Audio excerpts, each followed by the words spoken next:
Again, I'm just starting the Ustream.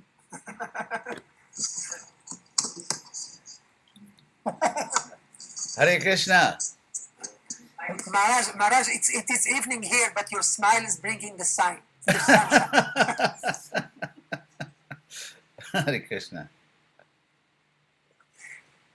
Oh, all my old friends. I was just thinking that you started a movement of Krishna West, but we are the eastern part of the Krishna West. That's right. Eastern part of the Krishna West. Oh, congratulations on that program, Piece of Cake. Yes.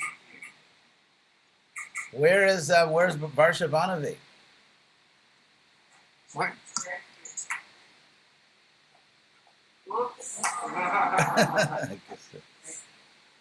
Is that Tulsi next to you? So, what is the topic today?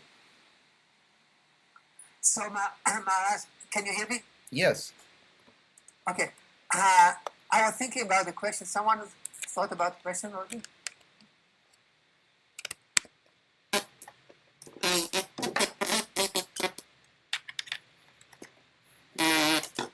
Whoops. Oh, go ahead. So I choose quite a heavy topics because we are surrounded now, being part of the Middle East, we are surrounded with religious fanaticism. So I was wondering if this fanaticism is a result of a religion or fanatics who are implying their fanaticism within the religion, and how to understand these topics, because somehow or other we want not to hate people. We don't want to hate the sick people. We want to hate the disease. So maybe you can elaborate on this as much as possible. Well,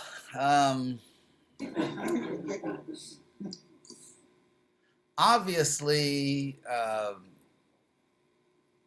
religion, when it's practiced properly, does not look like that, with people stabbing other people and killing other people. Obviously, that's not what real religion looks like. For example, if you have a hospital where the doctors are attacking each other and cutting each other with knives, or shooting each other, or shooting the patients, and the patients are shooting the doctors, I mean, that's obviously not what a real hospital is. And so the idea, the problem is that, as I see it, that, well, obviously, unless people are truly spiritually advanced, then they impose upon religion all of their material psychology. So, for example, when people are very tribal, when people have this very strong sense that we are the only good people and everyone that's not like us is bad, which is a very low state of consciousness. It's a very low state of consciousness.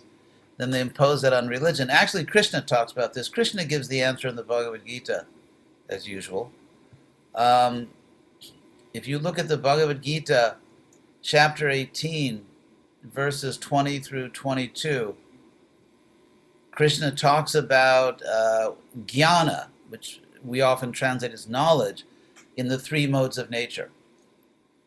So if you look at what Krishna's talking about there, he's really talking about what we would call worldview. Because there are two words, jnana and buddhi. And jnana and buddhi in the Bhagavad Gita refer to the fundamentally two different ways that we understand things. By the way, is it better with this light on or off? Off. Off. Okay. Let there be not light. So You are illuminous as it is. I was hoping you would say that, actually. I was, as they say, fishing for a compliment. So I'm going to read those verses in the Bhagavad Gita because I think these verses from the Gita really explain what the problem is. So Krishna talks about, first I'll talk about knowledge and passion, when people are passionate. And this is how they see the world. Krishna says, Pritag Tvena tu tad jnanam, nana bhavan pritag vidhan veti sarveshu bhuteshu tad jnanam vidhi rajasam. So when a person's consciousness is in this contaminated state of material passion rather than goodness or virtue, then when passionate people look at other creatures, they see differences. So, because in a sense, superficially, people actually are different. Superficially, for example, there are different species of life. There are human beings and other species. There are different genders, male, female, and I guess now they have some more creative options, but basically, let's say, you know, there are women, there are men, and there is you know, old people, young people, people of different religions, people of different countries, and people of different ethnic traditions. And so in the mode of passion, because people are only seeing the body, they see that we are really ultimately different. Men and women are different. Let's say Jews and Israelis and Palestinians are different. Black people and white people, or Shiite and Sunni Muslims are different. And so we look at all these differences, and in the mode of passion, the differences are permanent, they're fundamental. That's the way people really are. People really are different because in passion, one is just seeing the external body or the external behavior. Whereas in goodness, Krishna says, Sarva Bhuteshu Jainaikam Bhavam Abhyayam Ikshate. In goodness, because a person has clear consciousness, they see that although there are external differences of gender, of race, of species, of religion, whatever, but that inside, within, we're actually all one. We're actually all the same. But to see things that way requires a virtuous state of consciousness. So, religion, I mean, there is a sociological definition, there's a historical definition, and there's a philosophical definition. From a socio-historical perspective, you could say that any group of people who claim they believe in some highest truth and form some type of community or society based around their particular beliefs and the moral system that comes from those beliefs, you could call it a religion. So sociologically, religion is just whatever people choose to profess or believe, and from a historical perspective, we can talk about among all the different groups of people who have declared that this is a true religion or this is our religion, some of those groups have actually survived through history or survived for a certain amount of time, and therefore they are recognized historically as religions. But those definitions, sociological or historical definitions of religion, in a sense, they're very limited. They're very limited even according to what religions generally talk about. Because if you look at what religions or people that claim to be religious, what they talk about, for example, a highest truth. And what is our duty toward that highest truth? And usually religions which just preach hatred, they generally don't survive because people get tired of it, and generally they end up getting themselves killed somehow or other. So hateful religions that are very mundane and very political and hateful, it's hard for people to remain permanently in that state of consciousness, and although they can for some time. So generally, religions talk about love, they talk about morality. I get, and so if we look at what religions themselves are concerned with, then it gives us a way to go beyond the historical and sociological definitions.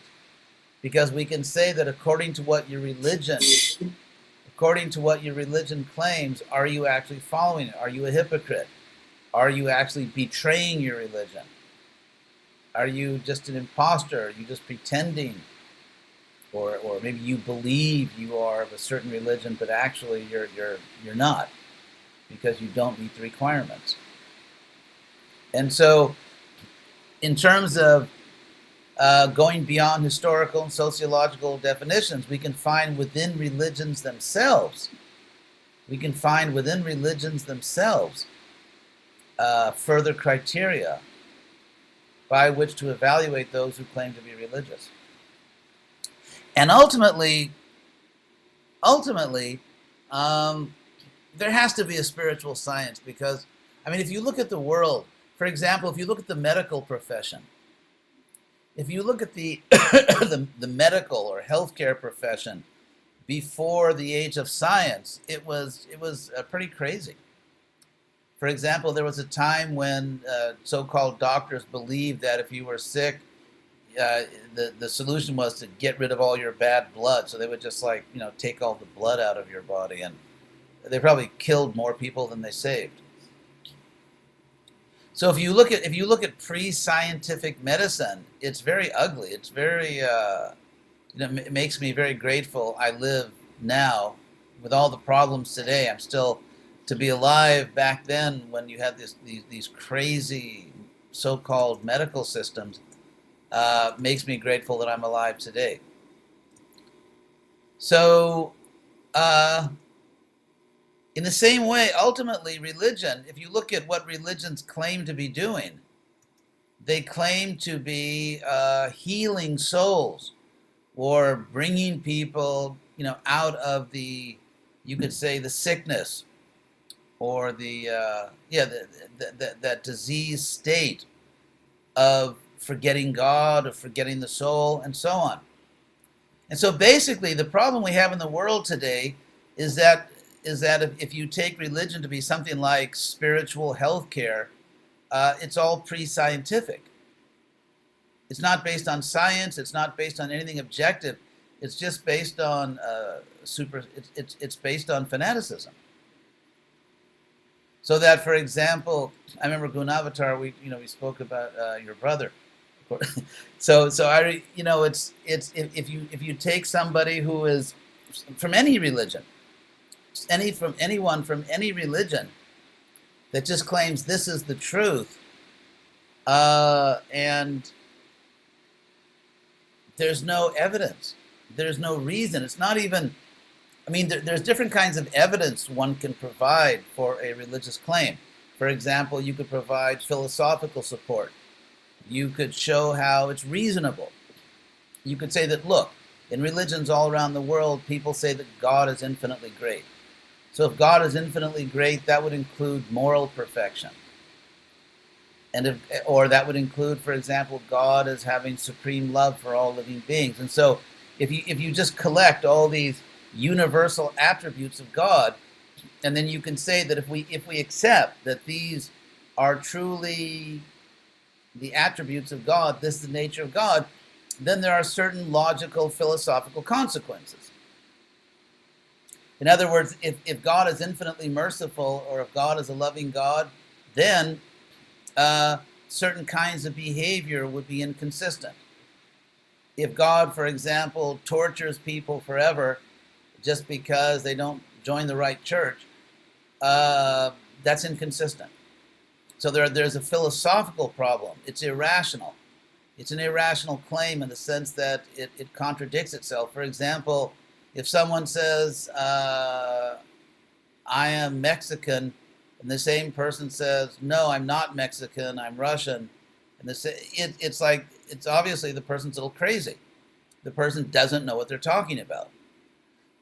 And so making contradictory claims, speaking incoherently, and separating oneself from one's own so-called religious authority, these are all philosophical problems. And in terms of what people say, in terms of their behavior, and, or for example, if someone says this is the only true religion, why would that be the case? Why would God create a world in which other sincere people who are trying to serve God are somehow wrong, or somehow what they're doing is completely false? You can say that, for example, let's say someone plays a piece of music on the piano, then they may not play it perfectly, but basically it's music. Even though that, even though they don't understand the music perfectly, but it's still music.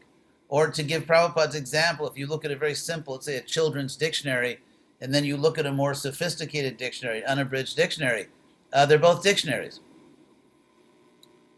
And so to say that this is the only true religion, or everyone, what is the basis for that claim? Is it because you have greater knowledge? Is it because you have greater love for God? Is it because you have greater compassion for all souls? What is the reasonable basis for saying that you have the best religion or the only religion? So the real problem is, I think I must have mentioned that when I was back in Israel in my world capital, Caesarea, that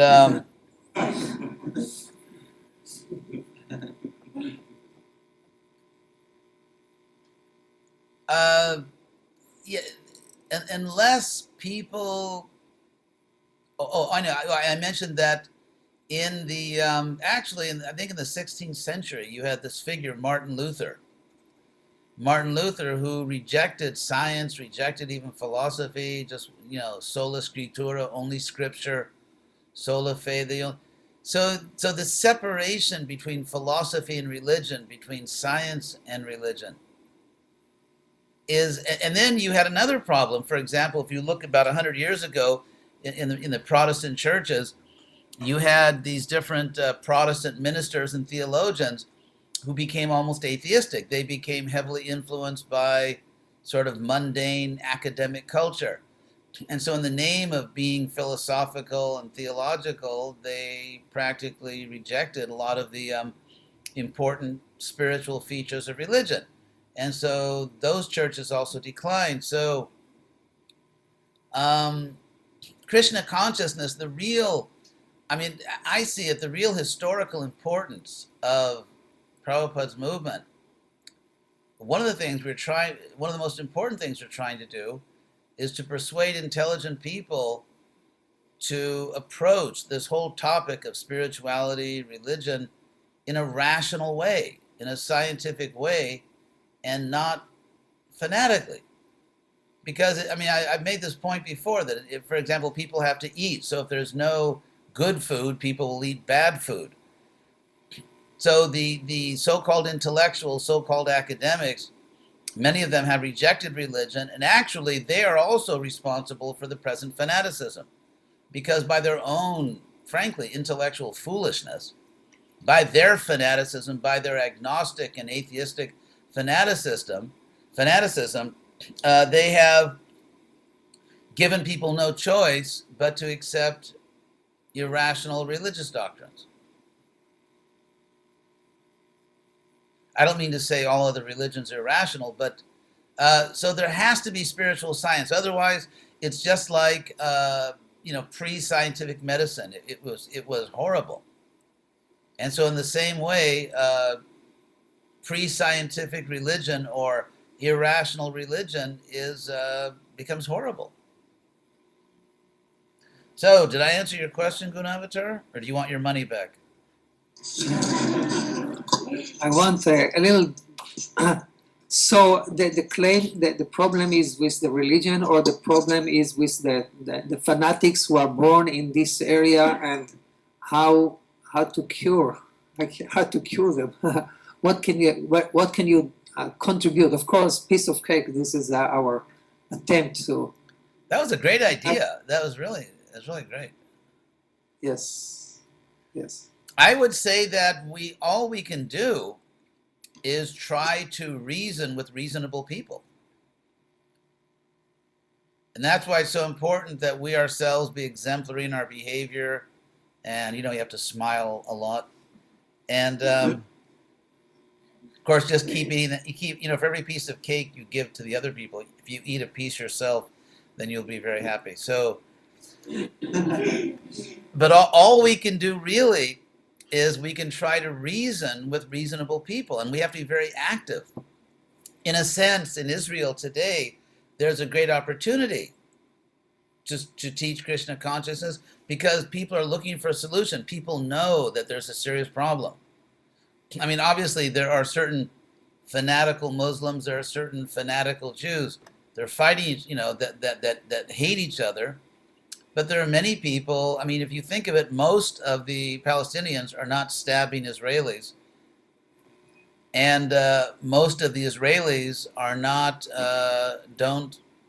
are not attacking Muslims. And so I think we have to appeal to reasonable people.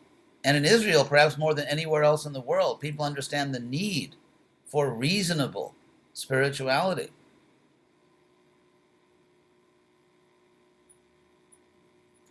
So, I mean, in a sense, you have a uniquely favorable position to teach there in Israel because on the one hand, you're Israeli, so you speak Hebrew even when you can even read it without vowels, right?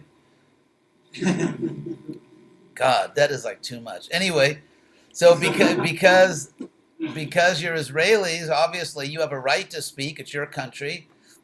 At the same time, in a sense, you're coming from outside the problem. You are, in one sense, I mean, it's a problem for everyone, but you're coming from outside the problem. And so I think, this role of devotees being peacemakers, trying to look for reasonable solutions.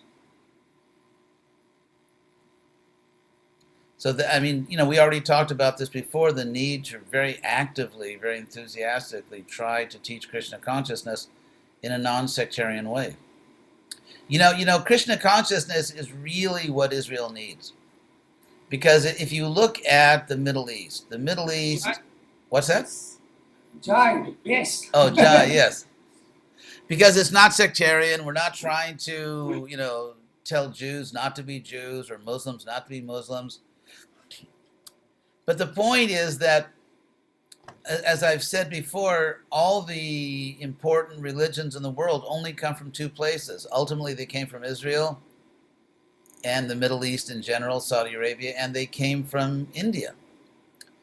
And so India has a tradition for thousands of years of tolerance and people living together. So really, the culture we're presenting is the model, is the most powerful historical model in the world of religious tolerance. And so if I was you, that would be my message. I would say that we are Israelis, we're Jews, of course, but the point is that we have a historical model, not a theory, not someone's idea, not just a nice song to sing, but we actually have a historical model of how people from different religions can live together in peace for thousands of years. There's a model, and we can learn from it. Even, for example, there's that famous desert in Rajasthan called the Thar Desert. And according to scientists, that big desert has more life forms than any other desert in the world.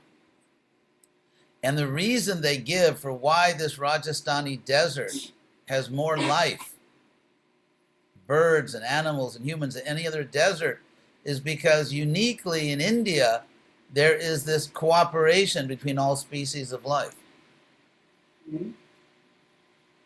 And so India, despite all of its own idiosyncrasies, India really is a model of how religions can live together in peace. And you could say, for example, that America is also a model because there are different religions there.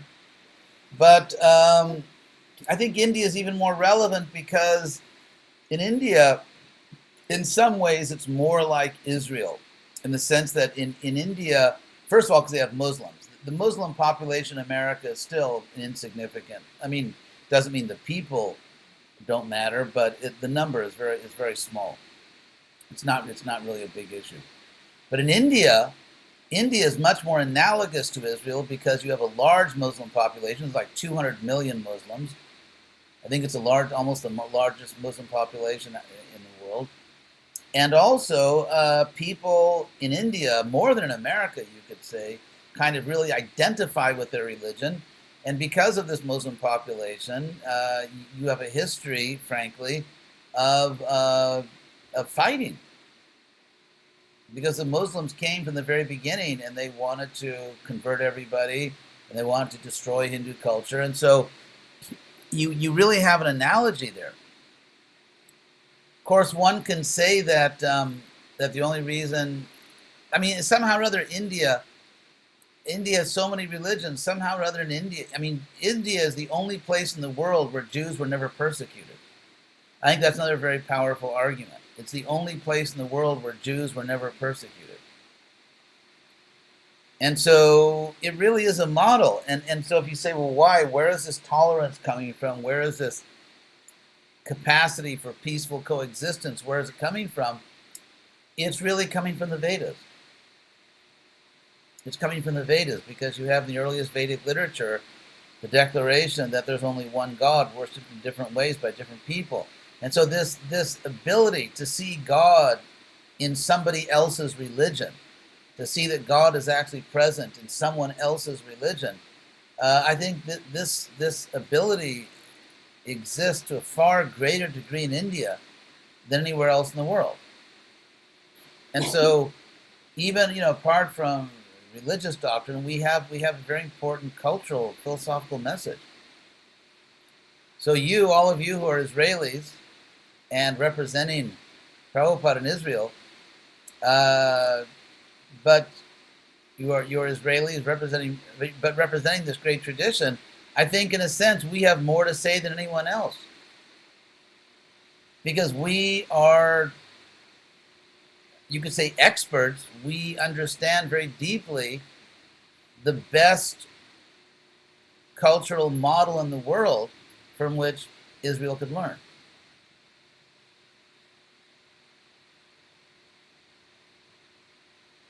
So, I mean, one could argue that, well, it's easier in India now because there's a Hindu majority, but there's also a Jewish majority in Israel.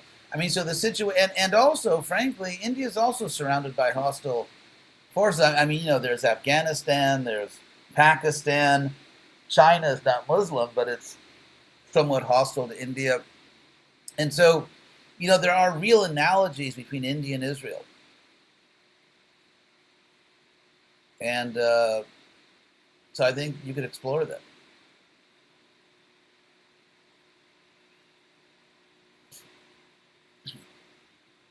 So, any other question?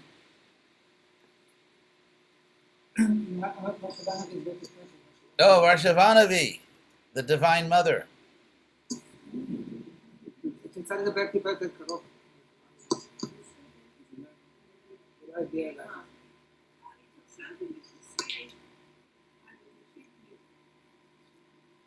Can you hear her?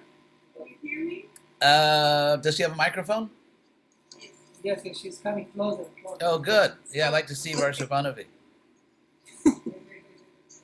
So you start to speak, and then you spoke about other things, but you start to speak about jnana and buddhi. Yes. Oh, So very good. You're very intelligent. Yes. Thank you. Jnana and buddhi, the difference is, well, the two ways we understand in this world, just normal human cognition, is that we analyze things. You could say it's analysis and synthesis in the sense of we analyze things that are different parts, like machine. What are the different parts of the machine, or what are the different parts of human psychology? What are the different kinds of people? And so you try to, or like in a recipe, what are the different ingredients? So analysis means, or buddhi, you understand the differences, the varieties of things. Whereas jnana means you put the whole picture together. What's the big picture? What does the whole thing look like when you put it all together? And so, and of course, there are modes of nature. There are modes of nature. So that's basically how Krishna talks about jnana and buddhi, breaking things down into their parts to understand, and then putting it all together. What's the big picture? Actually, looking at all of you, I wish I was in Harish. So do we. Maharaj, I mean, there is we chant this verse, Om Ajnana Timana, you open our eyes with the torchlight of knowledge, and really, I'm not exaggerating, but you help us to think, to open ourselves to new venues and ways to give Krishna consciousness, even develop Krishna consciousness in our own self. So we are really obliged to you. I'm happy I can serve. It's At least I'm obliged to you. Thank you. I'm obliged to all of you. So any other questions from the devotees? So just say in along this question of Varshabhanavi, if this in the 10:10 of the Bhagavad Gita, Dadami Buddhi Yogam Tam. So how this is applied to your explanation? Yes. So Krishna Krishna often uses the word Buddhi Yoga. It's interesting when Krishna says Teshang Satata Yuktanam, for those people who are always connected to me, always engaged. Teshang Satata Yuktanam Bhajatang Priti Purvakam, worshiping me with love. Krishna says, I give, Dadami, I give Buddhi Yogam. It's very interesting because Krishna could say, I give them devotion, I give them bhakti, or I give them, but he says he gives them Buddhi Yoga. Jaina Mam Upajantite, by which they can come to me. So if you look at what Krishna means by Buddhi, for example, Buddhi in goodness means to know what you should do, what you should not do, what is right, what is wrong, what is dangerous, what is not. Because if you have a phobia, an irrational fear of something which is not really dangerous, then you cannot have a successful life. For example, someone may be afraid to chant Hari Krishna, or someone may be afraid to join the wonderful Hari Krishna movement. And so that's an irrational fear. Whereas there may be something which is truly dangerous and people do not fear it. For example, so many people are not afraid to eat meat, even though by eating meat they are creating some really nasty karma. Or people are not afraid to harm other people, to kill innocent people. So knowing what is really dangerous, what is not dangerous, what is right, what is wrong, and so on, that's buddhi. And so Krishna says that you come to me, Jaina Mam Upajantite, that you come to me, approach me by this, literally by the spiritual practice of clear intelligence. Because every day we make decisions.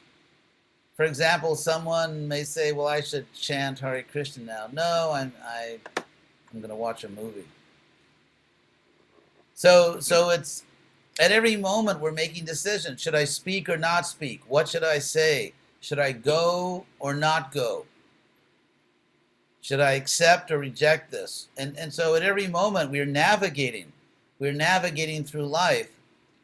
And so Buddhi Yoga means a spiritual practice based on clear intelligence, being able to analyze things properly. And that's how we get to Krishna. Krishna gives us this spiritual intelligence. So similarly, Prabhupada once said that, what did he say?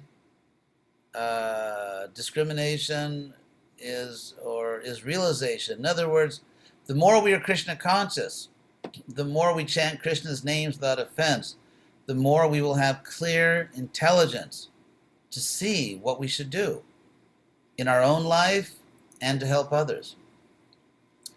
Matak jnanam, matak smriti jnanam apohanam cha. The knowledge and memory, everything comes from Krishna.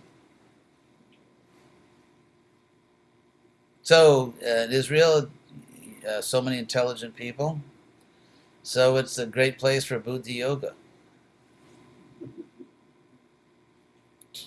Hey, how's my aqueduct?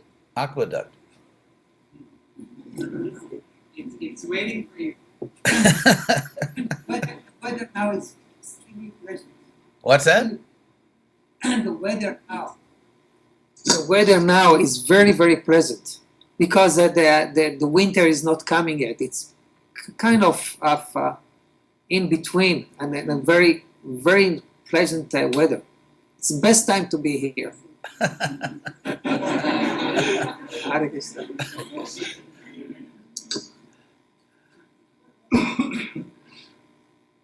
So, any other question?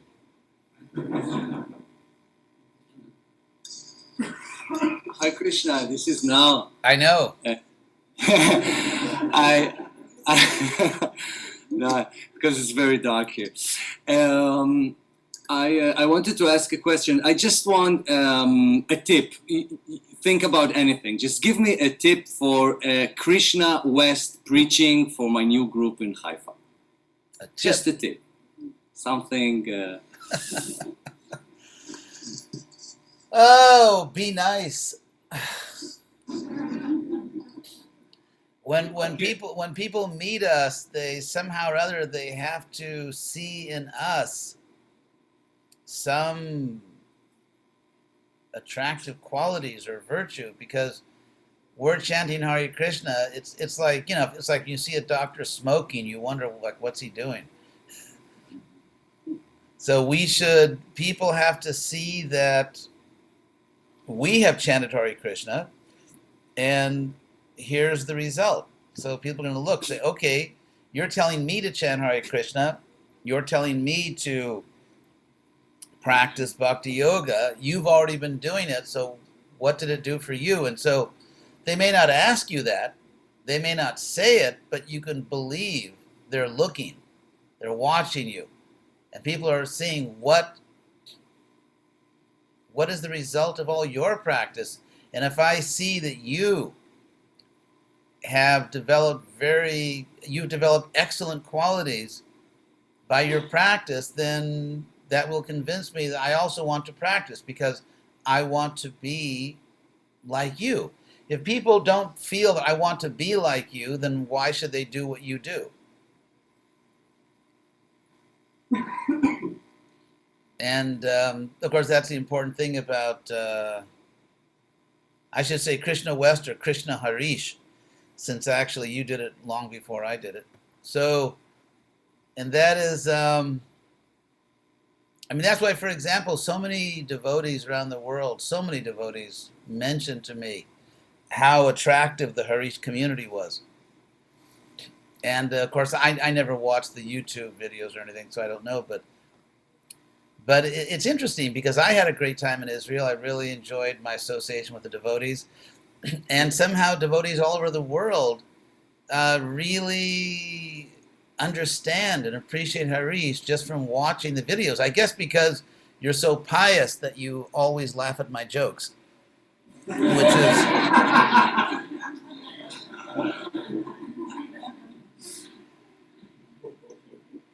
So... But I got so many comments from so many people, praising the Israeli devotees just from what they saw. Oh, who did I talk to yesterday?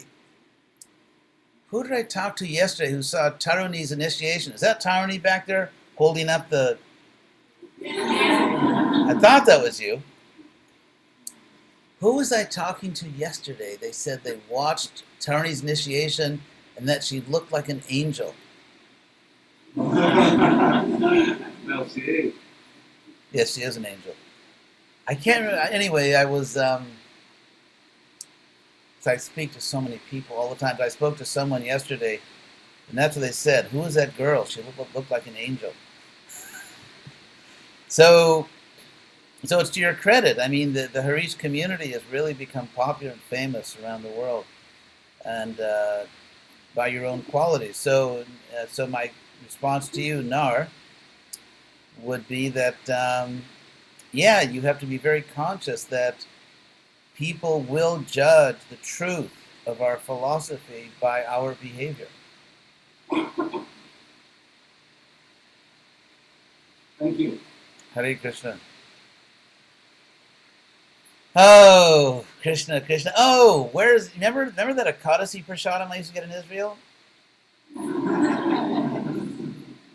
Krishna sent a very nice devotee, Yasoda Priya, my disciple. She's here, and she's the plenary manifestation of that nice devotee that made the Akadasi Prasadam for me in Israel. So now I'm getting nice. So, any other questions?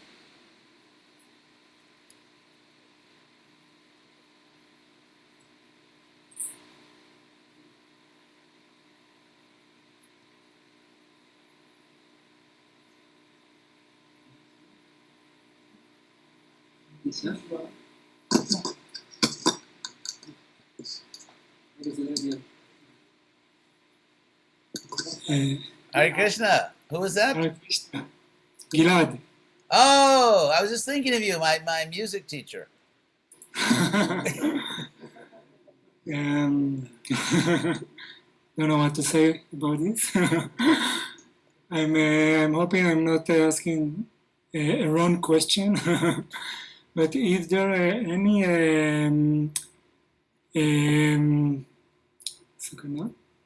danger? Is there any danger that by preaching to hopefully for a lot of people, some kind of impersonalism will come into Krishna consciousness because trying to accommodate many people and to bring the philosophy in an easy, digestible way might turn it into some kind of impersonal or some impersonal taste will come inside it. It's a very interesting question. That's a very good question. I think it's a question of understanding properly what it means to be nice. And so there are always two extremes. Just like Krishna says, don't eat too much, don't eat too little, don't sleep too much or too little. And so you can be too nice. In the sense that, for example, if you look at the science of what social science has to say about raising children, children need two things. They need love and they need boundaries. And so if the parents give the child love but no boundaries, the child will not develop properly. Because children actually, if you think back when you were a child, if you're with adults, whether it's a teacher or parents, and if they just let you do anything, then you really feel they don't love you. Like a teacher that just says, do whatever you want. Children don't like chaos, even though they may complain and they're always testing the boundaries and pushing back, but actually they only feel secure and they only feel loved when they have real boundaries. And so to be nice doesn't mean to drop all the boundaries, to say do whatever you want, because that's not love. It's just like Taruni is a doctor. Did you all know that? Taruni is a doctor. Anyway, when a doctor is treating someone, the doctor can't say do whatever you want. If the doctor says do whatever you want, that's not a real doctor. If you go for if you like music teacher, Gilad is a music teacher. So if the music teacher says play whatever you want, no matter how bad it is, the teacher says, oh, that's nice, whatever you want. No, it's not nice. It's actually bad music. So, I mean, it's a balance between respecting people's individuality, respecting their freedom, but at the same time having the honesty and the being caring enough about people to tell them the truth. Because actually, there are two different psychologies. You know, we can tell people this is the truth because we're using our philosophy to lord it over other people. We enjoy knowing more than they know. And it makes us feel that we're better than them. That's obviously not the way to present Krishna consciousness. But there's another way to teach, and that is because you care about people so much. You don't think you're better than other people. You don't lord it over other people. You really care about them, and therefore you say it's for your good. I don't want you to use, in the name of spirituality, to kill yourself, to commit suicide in the name of spiritual philosophy. If you tell people, you know, you are a unique, beautiful person, you're part of God, you're a divine spark, and therefore why destroy that? Why destroy the most wonderful thing you can ever possess, which is your unique spiritual individuality? So there's a way to, again, to be nice to people does not mean that to give up all of our criteria, give up all judgment, give up all standards. There's a difference between judgment and being judgmental. You know, the word judgmental in English means that you really feel you're better than someone else, like I'm good and you're bad. But we have to make reasonable judgments, and people should feel from us that we are humble. Well, maybe they'll feel it from you. I don't think anyone's going to feel from me that I'm humble. But at least you should be humble. So people should really feel from us that we don't think we're better. We're not trying to lord it over. We're not trying to win an argument. We just really care about them, and you care about them so much that they accept their own eternal self. Because if someone cares about me so much, then I must be real. I, as an individual person, must be real. Because this wise person cares about me so much. So there is a way to be straightforward and honest and keep boundaries, but at the same time not offend people. We can attract people.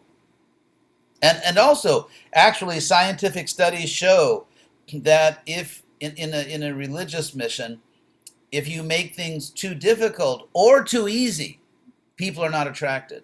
Good people are not attracted. If you make things too easy, you just attract a lot of useless people, and you don't attract the people you really want, good, intelligent people. Because good, intelligent people know that without some kind of rules, without some kind of boundaries, they're not going to make any progress. So they'll never get anywhere. It's just a question of presenting things in the proper way.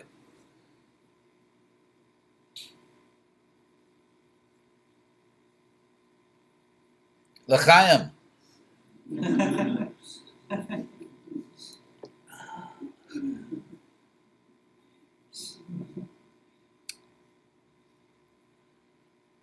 Oh, anything else I can help you with?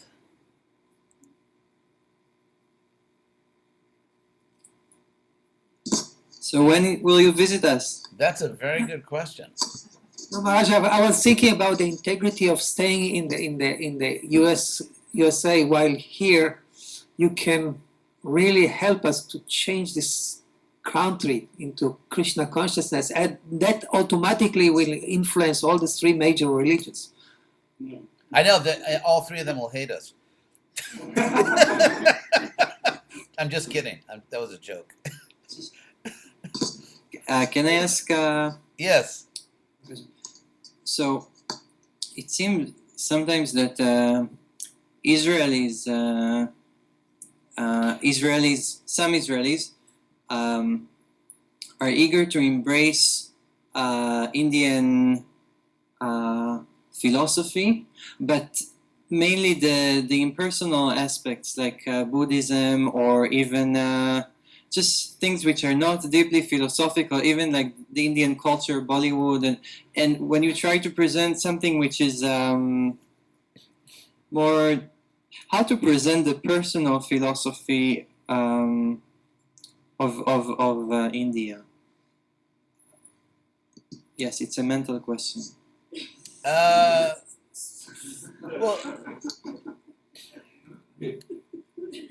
okay. First of all, I think that in ISKCON we tend to make a mistake, and the mistake is that well, we tend to make lots of mistakes, but one of the mistakes we make is that we believe that people who are interested in India are interested in Krishna consciousness, or that somehow people who are interested in India are the best candidates for Krishna consciousness. I would say that, you know, for example, before I joined the Hari Krishna movement, how did that happen? Oh my God!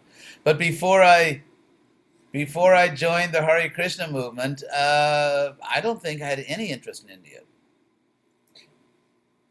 So you may wonder why now I'm such an Indophile, yeah, before I joined the movement, I don't think I had any interest. I always tell the story that in Berkeley, that was back, say, around 1967, when I first went to Berkeley, and yoga was just beginning. And there were no yoga schools back then. They only had at community centers, they would give a yoga class. There would be yoga classes here and there, but there were no yoga schools. So they offered this free introductory yoga class. So I went there, and we had to lie down, okay, feel the tips of your fingers. And I was just thinking, when is this going to be over? Because I'm not saying it's bad, and some people really like it, and it really works for certain people, but just me, I was more athletic. I used to play sports a lot, and so,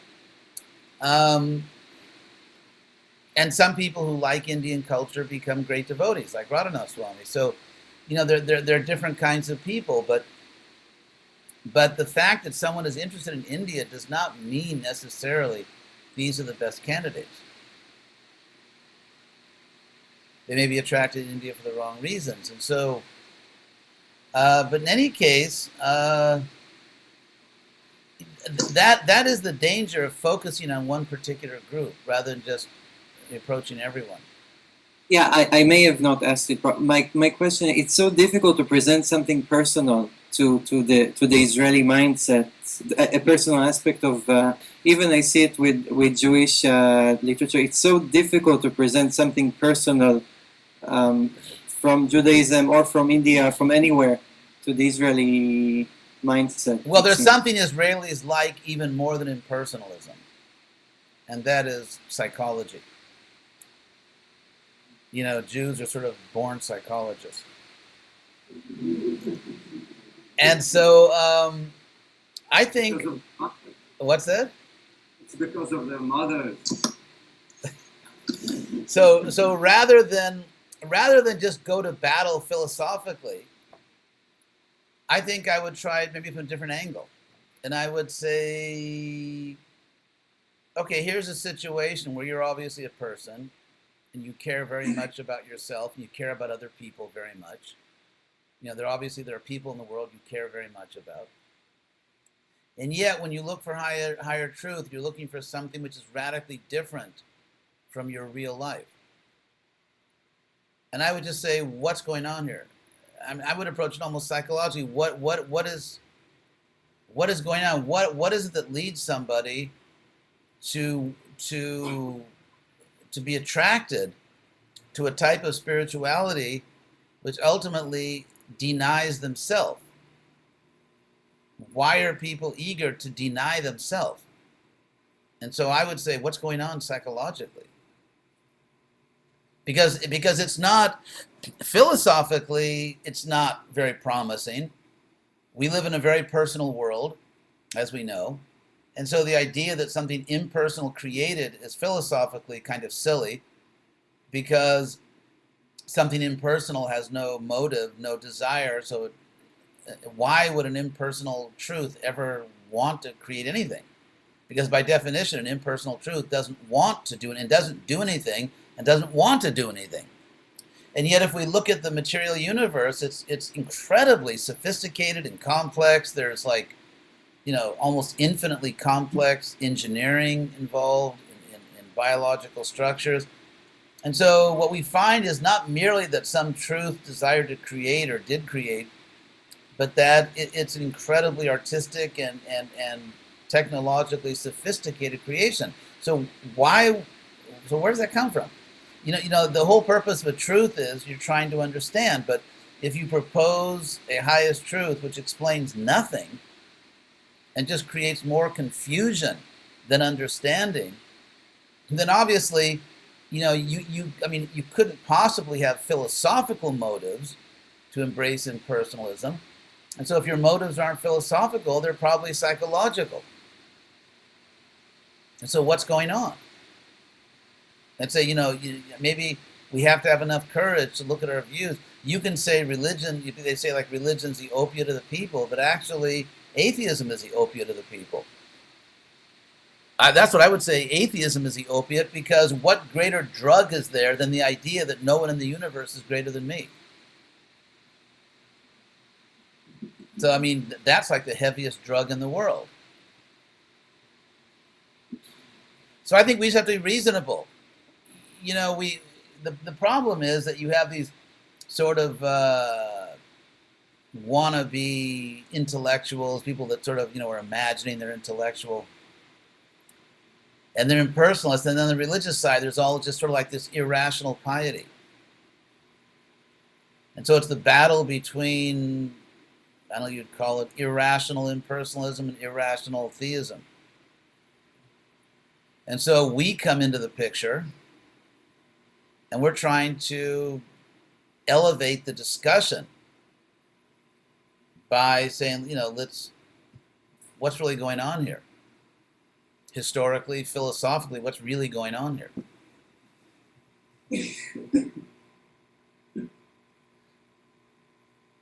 So wait till they have some cake in their mouth and they can't answer, and then start preaching.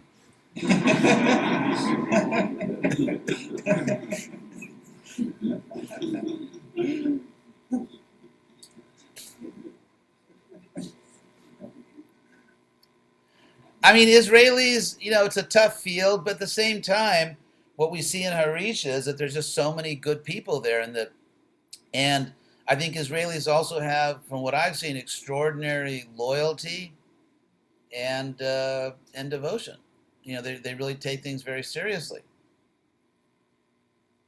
Prabhupada, one time I was walking with Prabhupada in, where were we? We were somewhere, maybe on Venice Beach. And Prabhupada, he just said to me, he said, if something that you accept very easily, you also give up easily. But something that you accept with real effort, then you keep it. And so the fact that, I think it's not a question of saying Israelis tend to be impersonal or this, that. I think it's a question of saying maybe in Israel you may have a higher percentage of the population which is just intellectual or educated than in some other countries. And therefore, but if you look at intellectual or educated people around the world, they tend to be like that. And yet we just have to get to work. We have to, it may not be easy, but it's our job.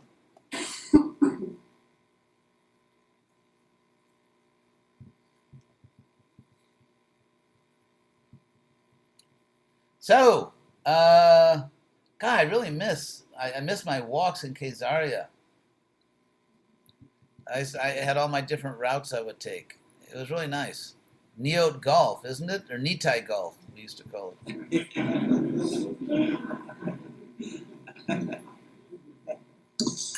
Maharaj, I wonder how many people in Caesarea are missing your hi.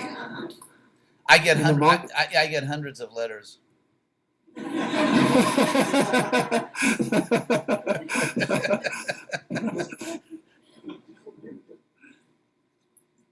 I'll have to talk to Taruni about going back to Nitai Golf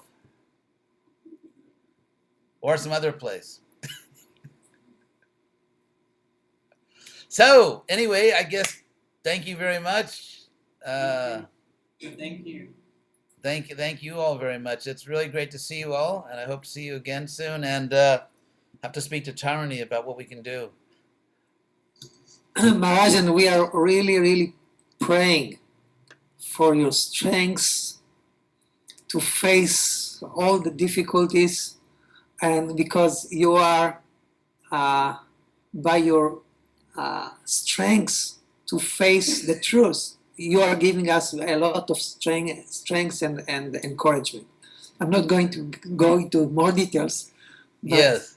we are really, really praying for your health and stamina and everything. Oh, thank you very much. Thank you very much. And actually, it's all good. I'm going to, I think maybe later by tonight, I hope to post a paper I've written. It's going to be it's a long paper explaining in great detail with lots of quotes from Prabhupada why we're doing what we're doing, and refuting some objections and criticism. So it's all good. That paper should come out actually by tonight, hopefully.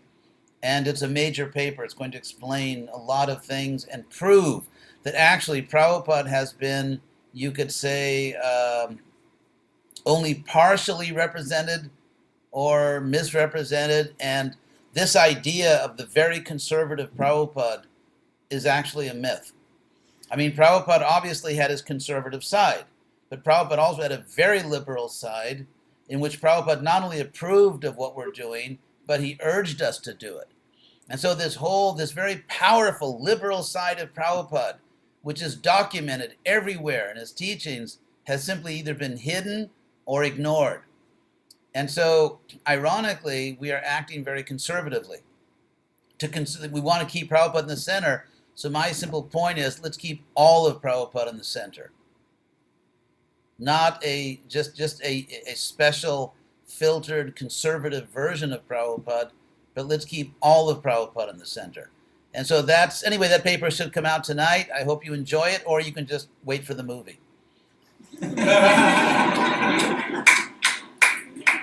Hey, I have a message for Taruni. My tennis shoes are wearing out.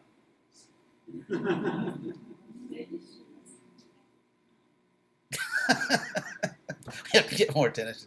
Okay, thank you very much. I hope I'll see you again soon. Thank you, sir.